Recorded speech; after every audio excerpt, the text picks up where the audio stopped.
Welcome back to Local Talk. I apologize if I was a little too emotional and everything, but I'm a poll worker, you know. I work the polls on election day. I open it up at 6:30 in the morning, put the lights on the booth, and I'm going to feel like the Maytag man again. Nobody's going to come to my polling place. So if you live in that Mar Vista area where I'm the poll worker, at least come by. We have donuts there, and we also have coffee, but you can go vote, because that's the backbone of everything we do here with these shows here, is to get you to engage yourself in the political process. And you know, one group that has been the least engaged in the political process are the young people today. People who from 18, 19, 20, 21, 22, they're not voting. In fact, they're voting almost like the Maytag man. Not at all. Yeah. And we want to know why. But here are two role models of the future who are engaged in the political process. And that's Cindy Santiago. Good to have you. Nice. And Andy, is it Knapp? Knapp. Knapp. Thank you. Good to have you, Andy. Tell me, I read about you in one of the newspapers. I don't remember which one. It might have been the LA Weekly, actually. It's a real piece on you. You got involved in the political process. What got you involved? Basically personal experiences. When I was in the 5th grade, my family experienced an injustice, and what was it? My brother was wrongly accused of a crime, and ever since that moment, I understood that there was consequences in life, and that there was injustices in the judicial system, and if you were a low-income family, you know, you weren't going to be served properly because your family didn't have that money to pay for an expensive lawyer or anything. So I decided to get involved in my school through student government, and I thought that would be the best way to make any positive changes in my community. So you're president? Yes. Of the student government? Yes, of What's that Santa like? Monica High School. What's that like?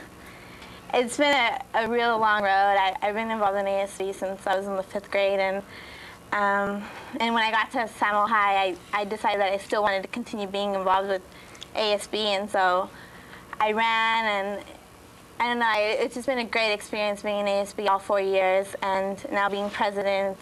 It's some stress, but I mean, you can manage, and you can make those changes that you always desire. So you're a senior? Yes. What are you going to do next year? I'm going to go to Wesleyan University in Connecticut. What are you going to study? Sociology. Oh, yes. Great. I had another question for you about why young people don't vote, but let me just ask you a little bit about you, Andy. Who are you? Where are you from, and what got you in politics? Well, I grew up in Germany, and I came here and I saw, you know, these doors of opportunity open to me through all the activities and chances that were given to me at Santa Monica High School. And, you know, I took advantage of that. I got involved in ASB right from the start, my freshman year, as well as some clubs. I actually was invited to join Black Student Union, and in both of those organizations, I've been very active in terms of, you know, being concerned about students' rights. And, you know, I've been advocating change ever since. And, you know, as much as I love SEMA and I'm passionate about, you know, being part of it, I try to, you know, remain open and not ignorant towards the problems that are very palpable at SEMA High. So what grade are you in? I'm a junior this year. What are your visions of yourself going forward? I could see myself continuing in, you know, the political field. I think, you know, that's where I'm most competent in giving back to the community, you know, giving back to society. And, you know, there's this quote by Einstein that the only life worth living is one lived for others. And I think that's where I'd be most, you know, effective. So that's what I want to do. Golly, God bless you both. And let me just ask you, why aren't young people voting? Why aren't they participating? What's the problem? I just think it's been like a long road for like students not feeling involved in this whole process, and I don't know, just students not feeling part of any of this, so they don't feel like encouraged to vote and encouraged to do these things and be involved in the community as much as. But I feel that as long as there's still like you know, an effort being made to get students involved and go out and try to get the vote out to youth, then I think that they will be encouraged to run and encouraged to vote. Your thought? I think, well, had I been able to vote last election, I probably wouldn't have voted, simply because I don't think that any of the candidates at the time, and probably even this time around, don't deserve my vote. You know, they don't deserve the trust I think I would like to have in someone who's really supposed to do certain things for me. And I think it's also a lack of information. I mean, everyone knows there are Democrats and Republicans, but what it essentially comes down to is that there's not a whole lot of information. And also the feeling that, you know, one vote doesn't make a difference, so why bother? And, you know, I don't think that young people see the correlation of their actions affecting the way society is going to be run. Ooh, you're preaching to the choir on this. I mean, it's almost words that I've been using over the years. But let's do our homework so that we get some information out. If you live in Santa Monica, please, let's look at the message I'm going to put in front of you, which is called Measure S. This is another one for us to vote on. It's the Santa Monica Malibu Unified School District special election.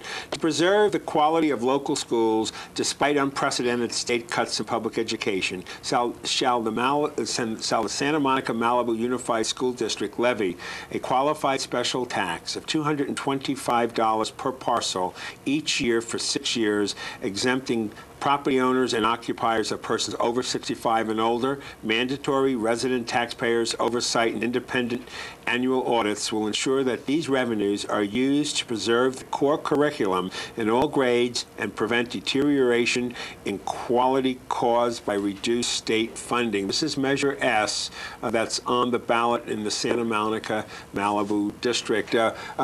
Yes or no? Or the Well, Bill, first I'd like to say these two young people are products of public education, and they give me, and I think they should give all of us, a great deal of hope for our future. With Amen. People like them, I mean, you're beautiful young men and young women. Anyway, yes, on S, it's a no-brainer. Santa Monica, Malibu, we have forged the largest political coalition in the history of the city. Democrat, Republican, Greens, homeowners, renters, senior groups. The youth are behind this. Without Measure S, these children, these young students and the younger students in our district will feel the effects of the devastating cuts at the state level. Having said that, I acknowledge that the governor has made some improvements in his May revise, and I'm thankful to Governor Davis for his revised budget. However, the cuts still would be devastating. We're going to lose approximately 90 teachers in Santa Monica and Malibu. Class sizes are going to increase, elimination of programs, ultimately the deterioration of our schools and the deterioration of the quality of life in our communities. So it's a yes on S. Before the panel jumps in, let me ask the two young people your thoughts on it first. What do you think of this? Basically, I brought a shirt that I wanted to show. There you go. It said, "Save our schools." Vote yes on Measure S because we need money for, money for education, not incarceration. So I feel it's very necessary for our schools to remain the way they are, and with cuts that are being made, our school's going to get overcrowded. Our classes are going to, some classes are going to get cut. Some of the programs that we need for after school and the youth they're going to, they're going to miss out on a lot of opportunities that we've been able to have. Andy? So. Well, I mean, In the panel. coming back to what Mr. Keeley said, yes, we're very grateful for the revisions that have been made, but I don't think you could expect a hungry man to be appeased by giving him a dime. There's so much more that we need to live up or even maintain the standards that we have, and that we are so very grateful for having at this point, because, as Mr. Keeley said, we're products of that. Coming from a school that really didn't have any of this, I've come to appreciate and cherish it so very much. And, it's not about only preserving the excellence in, the elementary classes like English and math, where in the freshman year we have a 20-to-1 ratio, but maintaining the programs that are so essential to the uniqueness of SAMO, given that, SAMO is more than a place where you can come and receive a quality education, but evolve into something that you've always, imagined yourself being an artist, a musician, a politician, anything you really want to be. SAMO gives you the opportunity to transform into that. And without Measure S, I don't see that being possible anymore. But can we go to your activism that you were talking about before? Please, yes, indeed. That bothered me only a bit, the not voting, and also the student activism. One vote does make a difference. For example, the Senate vote last night or yesterday, where the Vice President had to cast the deciding vote. Also, look back to the 2000 election, which was held up for some time. This is not a criticism, really, but I think that maybe on the ballot you should have had maybe an abstain or something to show your distaste, but one vote certainly does make a difference, as we know. Secondly, You all know, you weren't around, but you all know about the 60s? Have you read about the 60s, the Activision in the 60s, and people being thrown in jail in the South of the United States, and of course, the activism of the Vietnam War? Do you think perhaps that some of the students may not be politically active because there's not, for example, some coalescing force There was a war, of course, in the 60s. There were any number of things, racism, that could galvanize students. Perhaps is that something that is missing now? Jim, I think there are a lot of issues, though, to galvanize young people. There's a lot of reasons young people should get out there. So I don't think it's just, the lack of the 60s, because I'm the mother right now of 3 young people. One's 17, it's a junior in high school, one at Cal State University, and another who's a young actress and 21 years old. And they're very concerned about the world, very concerned about voting. But what they feel is that there's nothing out there that encourages them to come in and be involved. There's kind of like, go away, you're young. Isn't that why you became a Green? What was the reason you became a Green? And what is a Green compared to Democrats and Republicans? A Green is grassroots organizing, and a Green just involves the community, and it's just organizing from the people's perspective. And I felt really comfortable with the Green Party and with being able to organize my community and organize for better programs in my community, for youth centers, for better relations with the police through the Green Party, because it came from the bottom up. That type of approach. Have you picked a party for yourself, just listening to what the adults were, I haven't really picked a party at all. I kind of have my own little manifestation of things. Sure. But coming back to what you were saying about the 60s, one of the things I've done at Samoa High is founded a club called Steal This Club, based on Abby Hoffman's book, Steal This Book. And, that intends to lecture on the greats of peacemaking, whether it be Gandhi, MLK, Che Guevara, the Chicago 7 then for that case, and but also applying those strategies to the present day. And I think there's a strong correlation really recurring now, with the Vietnam War, the war today, how society is involved in this. I mean, this.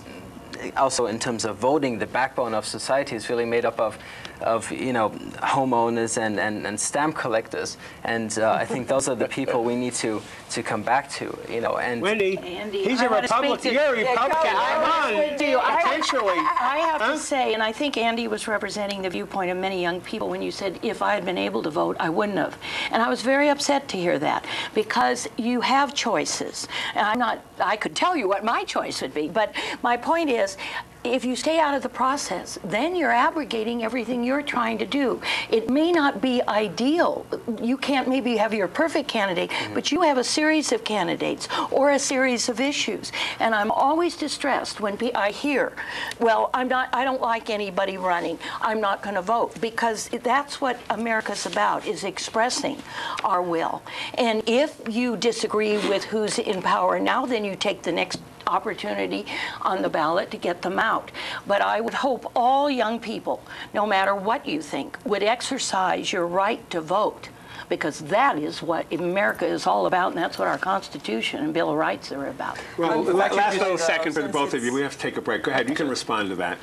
Well, also coming back to what you said, I think it's more the perception of the youth that one vote doesn't make a difference. It's not my opinion. As you said, I mean, if I had voted, it would have merely, or if I can vote this time, which I can, it'll only be to get the current people out of their positions. But I don't know if getting new people in will make anything any better. But you have to try. I mean, you have to try. Just let him make his comment. Go ahead. Make your final comment. Yeah, go ahead. Basically, I think the best action would come also from community organizing, and voting is a part of the process, but I think it must come from you becoming active in your community and making local changes, and you can make state changes and national changes. So that's my approach on it. Thank you very much. Thank you. For everything. You're an inspiration, and thank you very much. You're an inspiration. The future is in good hands with the two of you. Viewers, we're going to take a short break. We'll be right back.